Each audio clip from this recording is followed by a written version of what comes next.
Hello guys, welcome to the post contest discussion of bi-weekly contest 107. So जो first question है वो था find maximum number of strings pair. So इस question में हमें क्या गिवन है, एक एरे गिवन है ऑफ स्ट्रिंग्स. इस एरे में से हमें काउंट करना है total number of pairs such that उस पेयर के अंदर let's say I have taken the ith and jth string. So condition satisfy होनी चाहिए कि जो वर्ड्स आए हैं लाइक जो स्ट्रिंग ith स्ट्रिंग है that should be equals to the reverse of jth string. मतलब कहने का मतलब ये, अगर मेरे पास ith स्ट्रिंग सी डी है सो जो उसका वैलिड पेयर जो होगा उसके अंदर जो जेथ स्ट्रिंग होनी चाहिए वो इसकी रिवर्स होनी चाहिए, that is equals to D C. ठीक है, सो सी डी और एक डी सी मेरे पास एक वैलिड पेयर है क्योंकि डी सी जो है वो अपने पास रिवर्स स्ट्रिंग है सी डी की. बट जो सी डी और ए सी जो ये अपने पास एक वैलिड पेयर नहीं बना रहे हैं क्योंकि सी डी का जो रिवर्स होता है वो डी सी होता है and A C is not equals to D C. So हमें काउंट करने ऐसे कितने total number of pairs possible हैं in this particular array such that की जो पेयर्स के अंदर मेरे पास दो स्ट्रिंग्स है वो ith और jth स्ट्रिंग है. सो jth string should be the reverse of my ith string. तो इसको करने के लिए कॉन्स्टेंट्स बहुत सिंपल है, ब्रूट फोर्स अप्रोच यूज़ करेंगे क्योंकि कॉन्स्टेंट्स 50 है. सो आई के लिए मैंने आइटरेट करना स्टार्ट किया. I will check each and every pair. So मैंने सभी पेयर्स को चेक किया. मेरे पास यहाँ पे वर्ड्स ऑफ आई के इक्वल था तो मैंने उसको रिवर्स कर लिया है आयथ वर्ड को, क्योंकि देखो अगर मेरे पास स्ट्रिंग आयथ जो है वो रिवर्स ऑफ स्ट्रिंग जे के इक्वल है, इसका मतलब स्ट्रिंग जे जो है वो रिवर्स ऑफ स्ट्रिंग आई के इक्वल होगा. सो मैंने स्ट्रिंग आई को रिवर्स कर लिया है और टेम्प में स्टोर कर दिया है. उसके बाद मैं चेक कर रहा हूँ for all the value of J. If my jth string is equals to the reverse of ith string so मैं अपने आंसर के काउंट को इंक्रीमेंट कर रहा हूँ. एट द एंड में आंसर को रिटर्न कर रहा हूँ. So this was the first question. जो सेकंड क्वेश्चन था इसमें हमें कंस्ट्रक्ट करना था लॉन्गेस्ट न्यू स्ट्रिंग को. सो हमें क्या गिवन है, हमें three type of strings given है. One is the string A, another is the string B B and third is the string A B. जो स्ट्रिंग फर्स्ट है टाइप ए स्ट्रिंग है उसकी हमें एक्स अक्रेंसेस गिवन है. Like जो A strings मेरे पास given है वो एक्स स्ट्रिंग्स मेरे को गिवन है, ऐसे बोल सकते हैं हम. और जो बी बी स्ट्रिंग्स है वो मुझे वाई गिवन है और जो ए बी स्ट्रिंग्स है वो मुझे जेड गिवन है. मुझे इन सब ही स्ट्रिंग्स को एक्स वाई और जो ए स्ट्रिंग्स के टाइप्स को बी बी स्ट्रिंग्स के टाइप को और ए बी स्ट्रिंग्स के टाइप को कॉन्केटिनेट करके एक longest maximum possible length of new string मुझे बतानी है कितनी लेंथ की होगी. What is the maximum possible length, क्या हो सकती है जो न्यू स्ट्रिंग की, that we can form by concatenating the string A B B and A B कि जितने भी अक्रेंसेस हैं उनको. But the condition is that कि मेरे पास जो रिजल्टेंट स्ट्रिंग्स बनेगी उसके अंदर ट्रिपल टाइम्स ए और ट्रिपल टाइम्स बी नहीं होना चाहिए. ठीक है, सो इसको कैसे कर सकते हैं चेक करते हैं.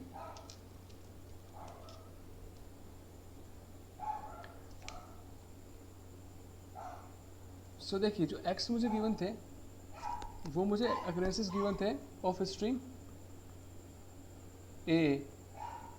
जो वाई थे वो थे अक्रेंसेस स्ट्रिंग बी बी के और जो जेड थी वो अक्रेंसेस गिवन थी मुझे स्ट्रिंग ए बी की. राइट, अब देखिए मेरे पास ए बी तो हमेशा लेट से जेड स्ट्रिंग्स जो थी मैं उनको अगर मैं कॉन्केटिनेट करा दूँ ए बी को एक साथ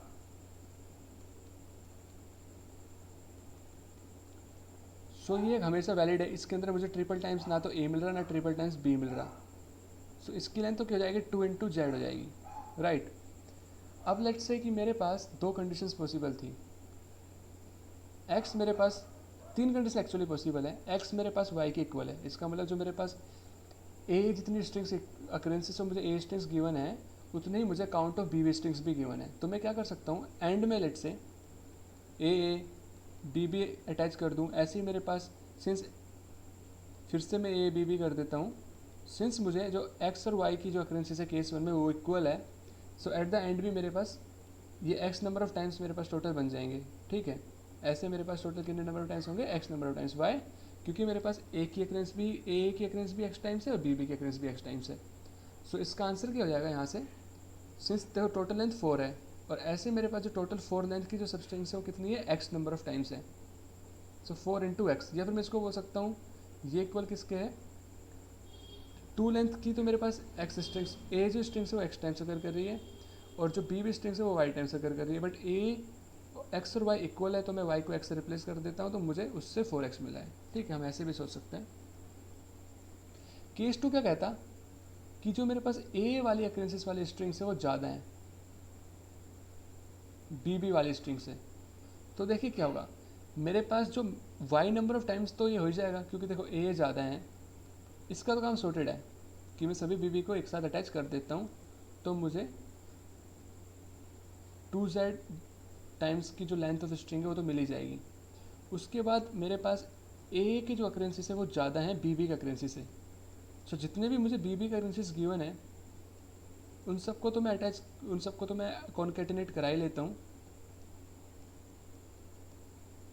सो मैक्सिमम कितनी नंबर ऑफ टाइम्स होंगे, y नंबर ऑफ टाइम्स ही हो पाएंगे, क्योंकि मेरे पास जो y b की जो अक्रेंसीज है वो मैक्सिमम y टाइम्स है। अब मेरे पास x की अक्रेंसीज ज़्यादा है, तो एटलीस्ट मेरे पास 1 मोर अक्रेंसीज ऑफ a तो बचा ही होगा, ज़्यादा भी हो सकते हैं, वो डिफरेंट। मतलब मेरे पास अब बोलना चाहता हूँ कि x minus Y more a type की स्ट्रिंग्स बच रही हैं, तो मैं देखो मैक्सिमम एक को तो मैं अटैच कर सकता हूँ यहाँ पे a को एंड में, राइट, क्योंकि मेरे पास bb के बाद a लग सकता है। अब मैं दूसरा नहीं कर सकता, अगर मैं करने भी जाऊँगा नेक्स्ट टाइम वाला, जो मेरे पास नेक्स्ट टाइम जो लेट से मेरे पास a की अक्रेंसीज 2 टाइम्स है, तो एक बार तो मैंने कॉन्केटिनेट कर लिया, पर दोबारा नहीं कर सकता, क्योंकि मेरे पास मैक्सिमम 3 टाइम्स ऑफ a बन जाएगा।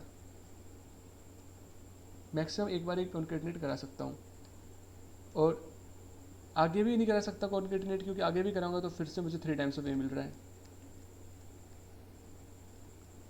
सो मेरे पास इस केस में आंसर क्या होगा, ये मेरे पास 2 एक्स्ट्रा लेंथ मिल चुकी है। सो ये मुझे देगा 2z प्लस में पर मेरे पास जो सबस्ट्रिंग बन रही है उसकी लेंथ 4 है, और टोटल नंबर ऑफ टाइम्स जो ये वाला जो पैटर्न है ये y टाइम्स है। सो 4 इंटू वाई इसका जाएगा +2। ये मेरे पास आंसर होगा इस केस के लिए, इफ़ मेरे पास x बड़ा है। तीसरा केस क्या पॉसिबल था कि y बड़ा है x से। सो मेरे पास ए बी तो आ चुका है इतने टाइम्स। उसके बाद मैंने ए बी अटैच कर लिया है।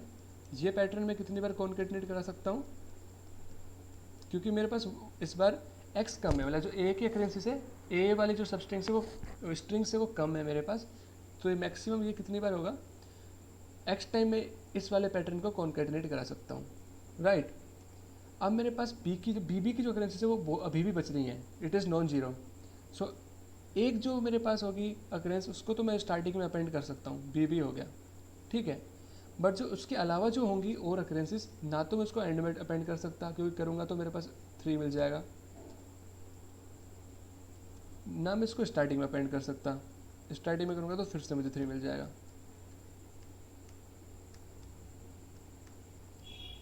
सो इसका जो आंसर आएगा वो अपने पास ये आएगा। सो ये किसके बराबर है, जो ये वाला पार्ट था वो 2z के इक्वल था, ये वाला पार्ट है ये 4 इंटू एक्स के इक्वल है, और स्टार्टिंग में मेरे को एक 2 लेंथ की स्ट्रिंग एक्स्ट्रा अपेंड हो चुकी है। सो आंसर कितना होगा, 2z plus 4 into x plus Z के इक्वल।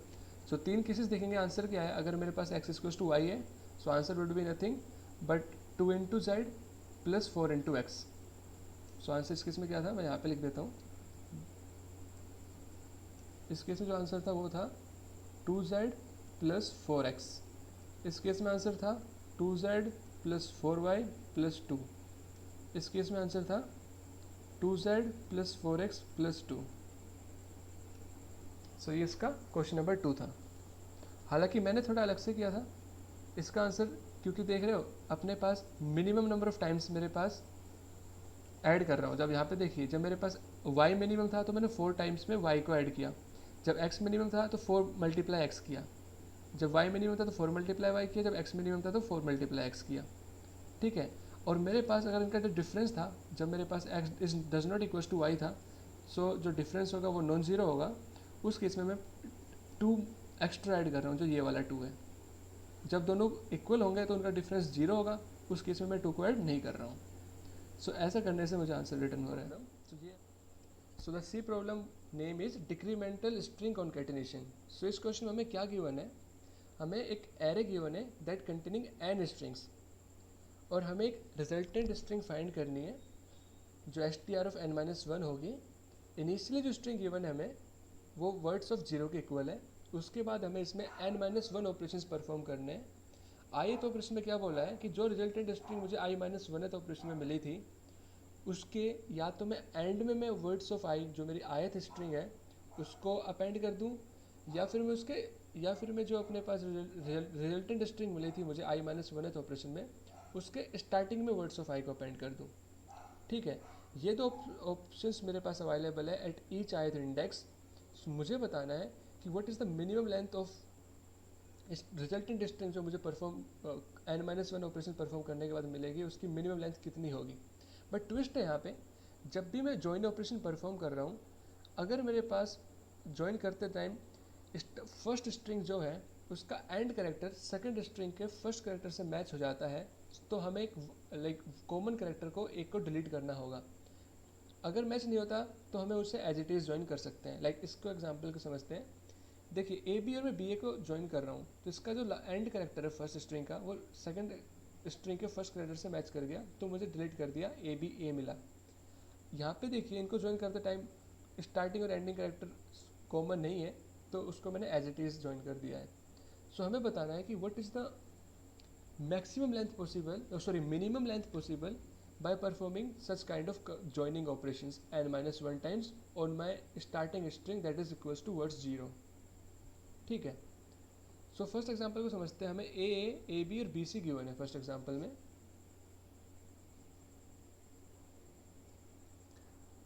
सो जो मुझे वर्ड्स एरे में जो स्ट्रिंग्स गिवन है वो ए बी और बी सी गिवन है। इनिशियली मुझे ए स्ट्रिंग गिवन है, क्वेश्चन में बोला है कि मैं वर्ड्स 0 से स्टार्ट कर रहा हूँ। अब मेरे पास दो ऑपरेशन है, जो फर्स्ट इंडेक्स पे जो स्ट्रिंग है वो ए बी है, उसको ए बी को या तो मैं स्टार्टिंग में अपेंड कर दूँ या मैं एंडिंग में कर दूँ। स्टार्टिंग में करूँगा तो देखिए कॉमन कैरेक्टर्स नहीं आ रहा है कुछ भी, तो उसको मैं एज इट इज़ अपेंड कर सकता हूँ। बट मैं एंडिंग में करूँगा तो यहाँ पे कॉमन कैरेक्टर्स मुझे मिल रहा है तो मुझे एक ए को डिलीट करना पड़ेगा। सो मुझे रिजल्टेंट स्ट्रिंग मिलेगी वो क्या मिलेगी, ए बी के इक्वल।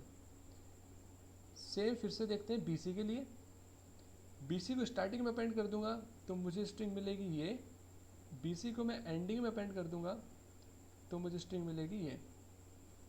सेम यहाँ पे भी है, अगर बी सी को स्टार्टिंग में अपेंड कर दूंगा तो मुझे स्ट्रिंग मिलेगी ये। अगर मैं बी सी को एंडिंग में अपेंड करना चाहता हूँ तो देखिए यहाँ पे कॉमन करेक्टर फिर से मैच हो गया तो एक करेक्टर को डिलीट करना पड़ेगा, तो रिजल्टेंट स्ट्रिंग मिलेगी वो मुझे ए बी सी मिलेगी। राइट,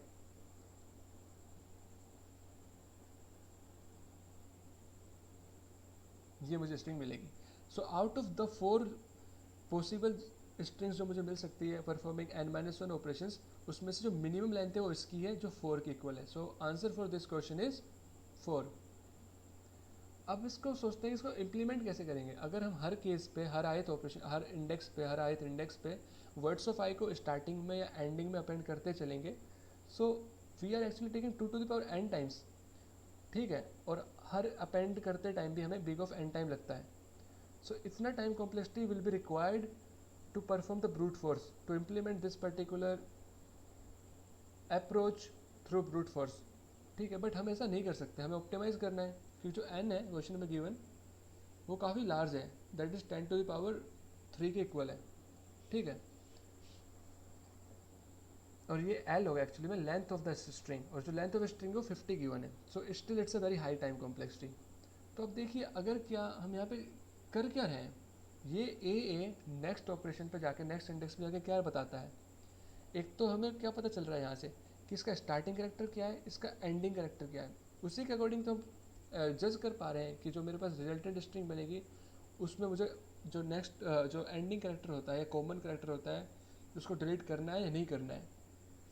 सॉरी, कॉमन कैरेक्टर नहीं बोलना चाहिए, मुझे बाउंड्री कैरेक्टर बोलना चाहिए। बाउंड्री कैरेक्टर जो है जॉइनिंग के टाइम पे जो पॉइंट ऑफ कॉन्टैक्ट कैरेक्टर है उसको डिलीट करना है नहीं करना है, इसका मेरे को डिसीजन किससे मिल रहा है, इसके बाउंड्रीज कैरेक्टर से मैं बना पा रहा हूँ डिसीजन।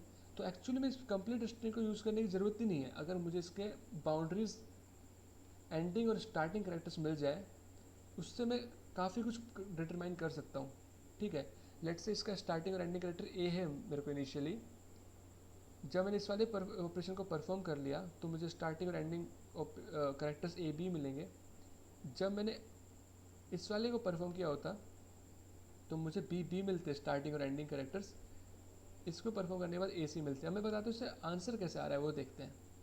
देखिए स्टार्टिंग और एंडिंग कैरेक्टर जब मैं इसको बैक ट्रैक करके जब मैं आंसर फाइंड करूँगा तो क्या होगा, स्टार्टिंग और एंडिंग कैरेक्टर मेरे यहाँ पे A और B है, ठीक है। उसके बाद जो मेरे पास न्यू स्ट्रिंग आ रही थी वो BC थी। अगर मैं BC को स्टार्टिंग में अपेंड करता हूँ तो देखिए मुझे कोई कॉमन कैरेक्टर को डिलीट करने की ज़रूरत नहीं है, क्योंकि C is not matching with the first character. तो ये मुझे 2 रिटर्न करेगा कि जो कंप्लीट जो आए थे जो मेरे पास वर्ड है उसको मैं एज इट इज़ अपेंड कर सकता हूँ without deleting any single character. So यहाँ से 2 रिटर्न होगा। सेम यहाँ से देखिए इसका जो एंडिंग कैरेक्टर था वो मेरे पास आए थे, जो इंडेक्स वाली जो स्ट्रिंग थी वर्ड्स ऑफ आए थे उससे के फर्स्ट कैरेक्टर से मैच कर रहा है स्टार्टिंग कैरेक्टर से। सो मुझे डिलीट करने की ज़रूरत है। सो जो words of I minus words of I थी वो 2 थी। सो मुझे यहाँ से 1 रिटर्न होगा, क्योंकि 2 में से मुझे एक कैरेक्टर डिलीट करने की ज़रूरत है as we are having a common point of contact character. So ये 1 रिटर्न करेगा यहाँ से। अब आप ही बताइए यहाँ से 2 रिटर्न हुआ, यहाँ तो 2 या 1। सो यहाँ पे हम पिक क्या करेंगे, मिनिमम पिक करेंगे, 1 को पिक करेंगे। सो 1 तो मुझे यहाँ से मिला। अब मैंने क्या किया था आगे देखिए, 1 तो मुझे बैक ट्रैक करके मिला, रिटर्न हुआ। प्लस में ये वाली अपने पास कहाँ से आई थी वाली स्ट्रिंग को, अब मैं यहाँ से सोचता हूँ तो मैं एक्चुअली में यहाँ पे AB को अपेंड कर रहा था एंड में A के, राइट। और जब मैं अपने पास एंड में अपेंड करता हूँ AB को, सो जब मैं एंड में अपेंड कर रहा था AB के तो तो कॉमन कैरेक्टर्स मैच कर रहे हैं, पॉइंट ऑफ कैरेक्टर्स कॉमन है। तो मेरे को यहाँ पे 2 - 1 फिर से करना पड़ेगा, क्योंकि टोटल नंबर स्ट्रिंग की जो लेंथ थी वो 2 थी, A base 2 -1 for deleting the 1 common character या पॉइंट ऑफ कैरेक्टर को डिलीट करने के लिए। सो ये मुझे रिटर्न करेगा यहाँ से 2, ठीक है। और इनिशियली जो स्ट्रिंग की जो लेंथ गिवन थी मुझे वर्ड्स ऑफ 0 वो 2 ही गिवन थी। तो through this path I am getting 4। Same चीज़ यहाँ से भी चेक करूँगा तो क्या होगा, देखिए इसका जो स्टार्टिंग कैरेक्टर एंडिंग कैरेक्टर वो A था, मैं यहाँ पे BC को ऐड कर रहा हूँ एंड में। सो ये मुझे 2 रिटर्न करेगा as it is without deleting anything. So यहाँ से मेरे को 2 रिटर्न हुआ होगा। यहाँ से क्या रिटर्न हुआ होगा, AC में मैं BC एंडिंग में ऐड कर रहा हूँ, still there is no common character. So यहाँ से भी 2 ही रिटर्न हुआ होगा। तो minimum of this 2 is 2 only. So मैं 2 में क्या ऐड कर रहा हूँ, AB को ऐड कर रहा हूँ, राइट। सो 2 तो यहाँ से रिटर्न होकर जो रिटर्न होकर आया वो 2 था, राइट। अब मैंने AB को स्टार्टिंग में ऐड किया है, और AB जो है जो मेरे जो एग्जिस्टिंग था I-1 ऑपरेशन के बाद स्ट्रिंग जो स्ट्रिंग 0 थी उसके जो B है जिसका एंडिंग कैरेक्टर B है, क्योंकि मैं AB को ही ऐड कर रहा हूँ स्टार्टिंग में, वो इसके एंडिंग कैरेक्टर जो B है उसके स्टार्टिंग कैरेक्टर ऐसे मैच नहीं कर रहा। तो मुझे कोई कुछ भी कॉमन कैरेक्टर है नहीं, तो डिलीट करने की ज़रूरत नहीं है, एज इट इज़ मैं AB की लेंथ को ऐड कर दूंगा। सो यहाँ से मुझे 4 रिटर्न होगा। सो एक तरफ से मुझे 4 रिटर्न हो रहा है, एक तरफ से मुझे 2 रिटर्न हो रहा है, राइट। तो मिनिमम क्या होगा, 2 होगा। सो इसलिए मेरे पास आंसर जो है वो 4 होगा, overall answer. So that's how we can solve this question. अब इसका कोड देखते हैं। सेम यही अप्रोच किया है मैंने। अगर मेरे पास बैक करेक्टर मैच हो रहा है तो मैं IDX+1 को पास कर रहा हूँ। अब देखिए मैं स्टार्टिंग में अपेंड करूँगा तो मेरा new starting character words of IDX को 0 बचेगा, एंडिंग करेक्टर रिमेन सेम रहेगा। सेम चीज़ यहाँ पे भी क्या है, बट यहाँ पे बस एक कंडीशन एक्स्ट्रा है, जब कॉमन करेक्टर होगा तो मुझे ऐड करनी है जो लेंथ टोटल वो words of dot size -1 add करनी है। अगर कॉमन करेक्टर नहीं तो मैं एज इट इज़ जो लेंथ थी वर्ड्स ऑफ इंडेक्स IDX की उसको एज इट इज़ ऐड कर दूंगा। सेम B के लिए अगर मैं एंडिंग में अपेंड करता हूँ तो स्टार्टिंग करेक्टर तो एज इट इज़ रहेगा, एंडिंग करेक्टर चेंज हो जाएगा। अगर मेरे पास वर्ड्स ऑफ IDX की जो अपने पास कॉमन करेक्टर मैच करता है तो मुझे यहाँ पे word of IDX dot size -1 add करना पड़ेगा आंसर में, नहीं तो मुझे word of IDX co dot size को एज इट इज़ ऐड कर दूंगा अगर कॉमन करेक्टर मैच नहीं करता है, सिमिलर नहीं है तो। उसके बाद जो मेरे पास मिनिमम ऑफ A और B में से जो मिनिमम होगा वो यहाँ से आंसर होगा फॉर दिस पर्टिकुलर इंडेक्स, ठीक है। और बेस केस क्या होगा कि इनिशियली जो मुझे गिवन स्ट्रिंग थी वो वर्ड्स ऑफ 0 डॉट साइज की इक्वल थी, और मुझे इंडेक्स 1 से कॉन्केटेनेशन को परफॉर्म करना शुरू करना था। Initial starting character words of 0 होगा, ending character words 0 dot back होगा।